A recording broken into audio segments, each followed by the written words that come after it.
S'il t'écoute, tu as gagné ton frère. Matthieu chapitre 18, versets 15 à 20. Évangile de Jésus-Christ selon saint Matthieu. Alléluia, Alléluia. Dans le Christ, Dieu réconciliait le monde avec lui. Il a mis dans notre bouche la parole de la réconciliation. Alléluia. 2 Corinthiens chapitre 5, verset 19. En ce temps-là, Jésus disait à ses disciples: Si ton frère a commis un péché contre toi, va lui faire des reproches seul à seul. S'il t'écoute, tu as gagné ton frère. S'il ne t'écoute pas, prends scène plus avec toi, une ou deux personnes, afin que toute l'affaire soit réglée sur la parole de 2 ou 3 témoins. S'il refuse de les écouter, dis-le à l'assemblée de l'Église. S'il refuse encore d'écouter l'Église, considère-le comme un païen et un publicain. Amen, je vous le dis. Tout ce que vous aurez lié sur la terre sera lié dans le ciel, et tout ce que vous aurez délié sur la terre sera délié dans le ciel. Et pareillement, Amen, je vous le dis.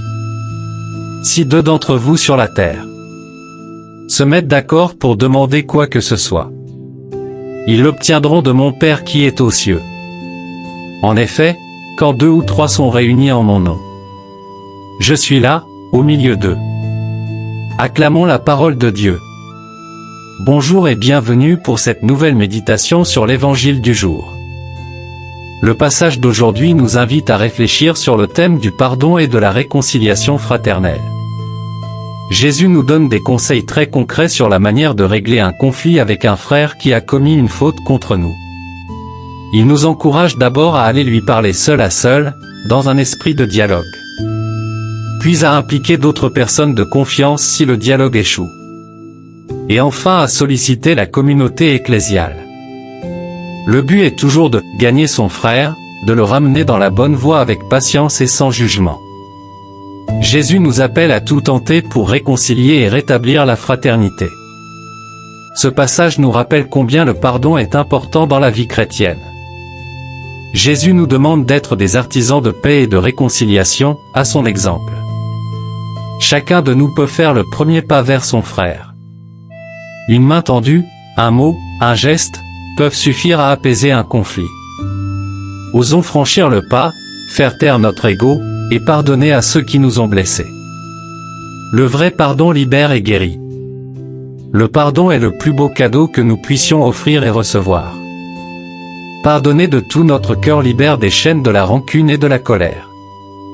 C'est un acte d'amour puissant, qui nécessite du courage et de l'humilité. Lorsque quelqu'un nous a blessés, la tentation est grande de lui rendre l'appareil, de nourrir le ressentiment. Mais Jésus nous appelle à prendre le chemin inverse, celui de la miséricorde et de la réconciliation. Prions le Seigneur de nous donner la force d'aller à la rencontre de celui qui nous a offensés. Prions pour trouver les mots justes qui touchent le cœur. Laissons l'Esprit Saint guider nos pas et transformer nos cœurs endurcis en cœurs capables d'accueillir et de pardonner. Que la paix du Christ inonde nos vies et transforme toutes nos relations. Amen. Frères et sœurs, efforçons-nous de vivre chaque jour dans un esprit de compréhension et de pardon mutuel. C'est ainsi que nous bâtirons une communauté unie, à l'image du Christ qui réconcilie et rassemble. Soyons artisans de paix et témoins de la miséricorde divine. Que le Seigneur vous bénisse et vous garde dans son amour. Amen.